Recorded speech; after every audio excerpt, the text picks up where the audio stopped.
லக்ஷ்மி கல்யாணம். இன்றைக்கி லக்ஷ்மி கல்யாணத்தில் இவன் என்ன பண்ணுறான், 7 ஸ்டார் ஹோட்டலுக்காரன் ஒரு வடைப்பாகு சாப்பிட்றதுக்காக வராங்க. வடைப்பாகு ஆர்டர் கொடுக்குறாங்க ஒரு சின்ன இந்த கடையில், அங்கே தெருக்கடையில்.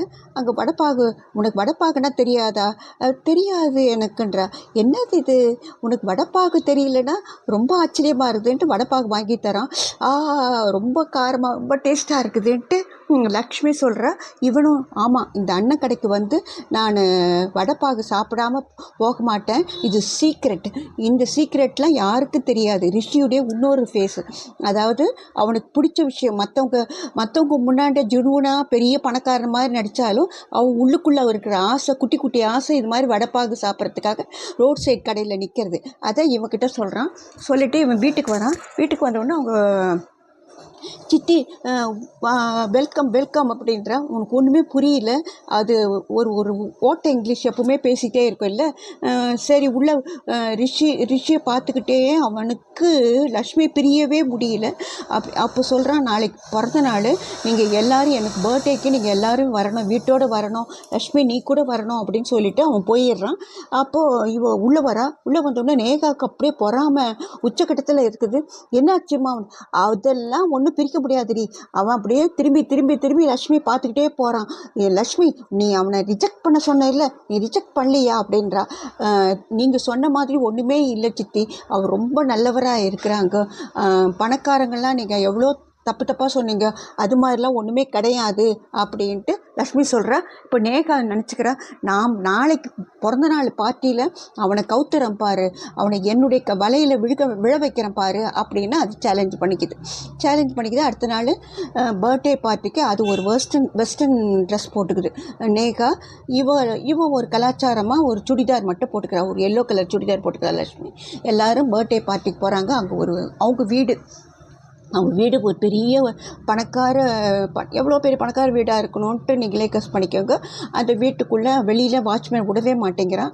அப்போது இவ அவங்க சித்தி அவருக்கே கால் பண்ணுறா, கோபுராக்கே. அவரே வெளியில் வந்து அவங்கள எல்லாரையும் உள்ளே கூட்டிகிட்டு போகிறாங்க, எங்கள் கெஸ்ட்டு தான்ட்டு. லக்ஷ்மி பார்த்த உடனே அவன் உருகி தண்ணியாக போயிடுறான்.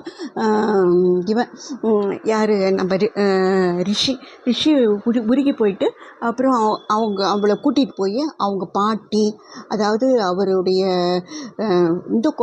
அவங்க அப்பாவுடைய அம்மா, அவங்க பாட்டி, அவங்களுடைய இன்னொரு பொண்ணு, அவங்க பேரன் பேத்தி எல்லாரையும் இன்ட்ரடியூஸ் பண்ணுறாங்க. இவளுக்கு எல்லாருக்கும் நமஸ்காரம் பண்ணுறா. அவங்க எல்லாரும் சொல்கிறாங்க, ரிஷிக்கு பொருத்தமான பொண்ணாக தான் இருக்குதுன்னு அந்த பாட்டி சொல்லுது. எனக்கு ரொம்ப பிடிச்சிருச்சுடா. டேய், என்னடா அம்மாவை பேர் சொல்கிற, அம்மான்னு சொல்லக்கூடாதாடா அப்படின்னு அந்த பாட்டி சொல்லிவிட்டு, யாருடைய அம்மா, அந்த இவருடைய கோப்தா அம்மா சொல்லிவிட்டு, ரிஷியுடைய செலெக்ஷன் ரொம்ப நல்லா இருக்கிறா, நல்லா அவளுக்கு பொருத்தமான குடும்ப பாங்கான பொண்ணு அப்படின்னு அந்த பாட்டி சொல்லுது. அதுக்குள்ளே ரிஷி அவங்க வந்துடுறான். வந்துட்ட உடனே இவ ஒரு மாதிரியாக ஷையாகவே இருக்கிறா. என்ன ஆச்சு அப்படின்றா. இல்லை, எல்லாரும் வெஸ்டர்ன் ட்ரெஸ் போட்டுருக்காங்க, நான் இங்கே தனியாக நிற்கிறேன், இன்னும் நேகா கூட வெஸ்டர்ன் ட்ரெஸ் தான் போட்டிருக்கா அப்படின்றா. எல்லாரும் வந்து ஹலோன்னு சொல்லும்போது நேகா அவனை கட்டி பிடிக்க வரா. அவளை பார்க்க கூட இல்லை, தள்ளி விட்டுறான். 2 தடவை தள்ளி விட்டுறான். அவள் போய் அவங்க அம்மாட்ட, அம்மா என்னால் அவனுக்கு நெருங்க கூட முடியலம்மா அப்படின்றது. இதுதான் எல்லாம் வாய் சவாடால் தான், ஆனால் ஒன்றும் கிடையாது, லைஃப்னு வந்துச்சுன்னா இது ஒன்றுமே செய்யாது அப்படின்ட்டு அவங்க அம்மா பொண்ணை திட்டிகிட்ருக்குறாங்க. இவன் என்ன பண்ணுறான், அவங்க அப்பா வந்து பேசுகிறாரு, நீ பார்க்குற ரிஷி வேறு, ஆனால் உலகத்துக்காக இருக்கிற ரிஷி வேறு, ஆனால் உள்ளுக்குள்ளே இன்னொரு ரிஷி இருக்கிறான், அவன் உனக்கு ரொம்ப இதமான உன்ன மாதிரி ரிஷி அப்படின்னு சொல்கிறான். உங்கள் 2 பேருடைய ஜோடி பொறுத்து ரொம்ப நல்லா இருக்கும் அப்படின்னு சொல்கிறாங்க. அப்போ லீனா கோப்தராவும் அந்த அம்மா வராங்க. அவங்களுக்கு நமஸ்காரம் பண்ணுறாங்க. நீ எப்போ வந்த அப்படின்றாங்க. நான் இப்போ தான் ஆண்டி வந்தேன் அப்படின்றாங்க. உன்னை ரிஷிக்கு ரொம்ப பிடிச்சி போச்சு அப்படின்னு சொல்கிறாங்க. இவளுக்கு ரொம்ப வெக்கமாக போயிடுது லக்ஷ்மிக்கு. அப்போ ரிஷி அந்த அவங்களுடைய கலாச்சார ட்ரெஸ்ஸை ட்ரெஸ்ஸே போட்டுட்டு வரான். அவன் ஃப்ரெண்ட்ஸுங்கெல்லாம் ஒரே கேலி பண்ணுறாங்க. ஏன்னா அவன் பேண்ட் ஷூட்டோடு இருந்தவன் கலாச்சார ட்ரெஸ் போட்டுட்டு வரான். அதை பார்த்துட்டு அவங்களாம் என்னதுடா இப்படி வந்துட்டுருக்க அப்படின்றாங்க.